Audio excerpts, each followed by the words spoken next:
Top story this morning. Prime Minister Narendra Modi and U.S. President Donald Trump held a telephonic conversation Thursday evening reviewing the progress of the India-U.S. Comprehensive Global Strategic Partnership. Both leaders expressed satisfaction over the steady strengthening of bilateral cooperation across multiple sectors.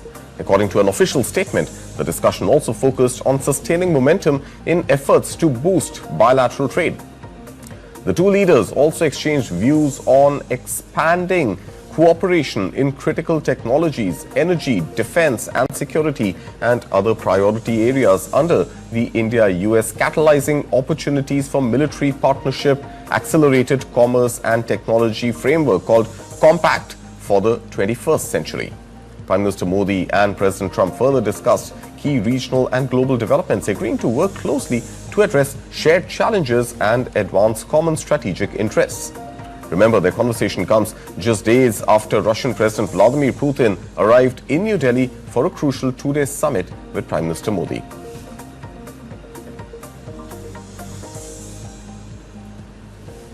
Meanwhile, India and the United States have wrapped up 2 days of high-level talks in New Delhi on Thursday, with both sides reviewing ongoing negotiations for the long-awaited bilateral trade agreement. According to Commerce Ministry, the discussions were purposeful and positive, with the two delegations exchanging views on a range of trade and economic issues.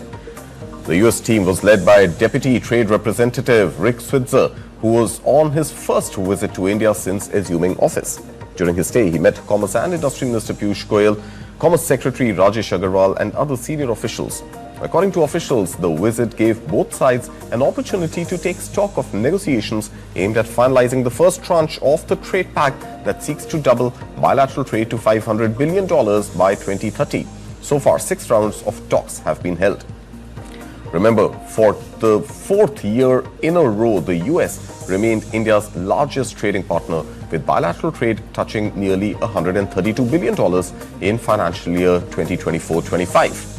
Meanwhile, Commerce Minister Piyush Goyal welcomed Washington's assessment of India's latest offer, described by U.S. Trade Representative Jamieson Greer as the best ever from New Delhi.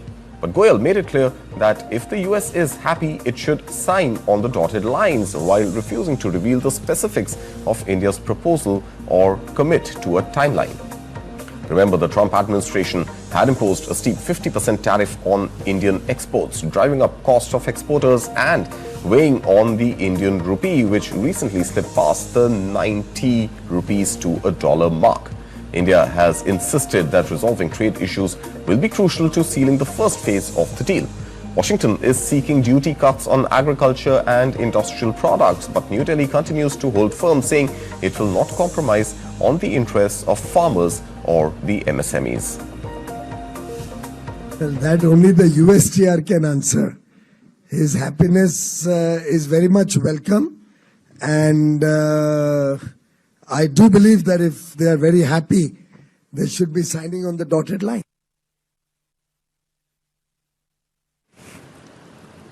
Meanwhile, Chief Economic Advisor V. Anantha Nageswaran said that as India and the United States appear closer than ever to a long-awaited bilateral trade deal, most of the outstanding issues have now been resolved. In an interview, Nageswaran said he would be surprised if the trade does not materialize by March, even though earlier hopes for wrapping it up by November did not happen. He also added that while timelines remain difficult, the agreement is now well within reach. The CEA also reiterated confidence in India's economic outlook for FY27 and described the rupee as undervalued relative to fundamentals, indicating room for stability as trade negotiations conclude.